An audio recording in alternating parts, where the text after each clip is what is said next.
Hi, so today I'm going to be talking about Chapter 3 in Ethics in Business.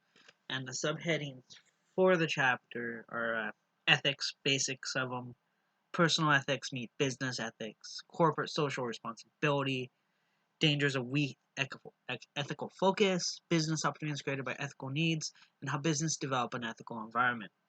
Now, if I would like to expand on the current event as it relates to the chosen topics and exactly what are ethics mean, ethics are the basic underpinnings of our whole life, how we decide to do things, how we decide to not do things. If I do this, will I get hurt? Will I not get hurt? If I do this, will this person get hurt and I will not get hurt?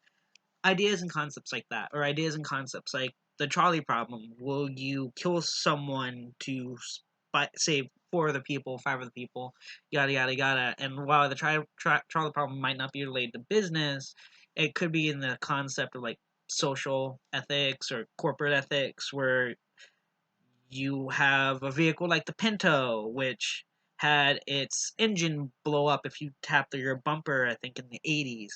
And the company decided, as an ethical choice, to rather pay off the lawsuit settlements and fix the car because it would make more sense. So the whole idea of ethics in business and the idea to create an ethical business, while is a good idea, if you take a critical look at business in general, you find that usually ethics are the least possible thing when doing on the topic of capitalism. And I can explain that the current events now, or need to go a little bit less current and more in the past. We can look at the Citizens United Supreme Court case, which allowed corporations to have speech in our public discourse and political discourse. Um, what this does is allows corporations to actually have ethics and stand by things besides saying stuff, because corporations can advocate and lobby on behalf of values or ethics. Either you want to make America fat or get people on high fructose corn syrup and corn, and you know, do things like that and lobby for that. That's how corporations are usually showing their ethics or values. You also can see signifiers for ethics and who they support or what lobbying or PAC that corporations support.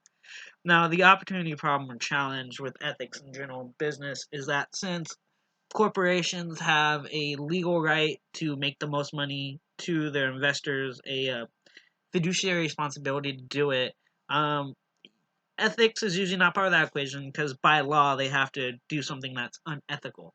So why I do agree that an ethic company is good. You have hiking companies that are very ethical and very environmentally friendly, but as a whole, just because of how our system's laid out, lobbying and obfuscating of values and ideas for companies and to lobby for is like the current issue. And most companies are immoral and evil. So when they lobby for these things, it's usually not for the common good or the good of the commons in general. To quote the tragedy, not to quote, but to reference the tragedy of the commons. But yeah, that's my topic.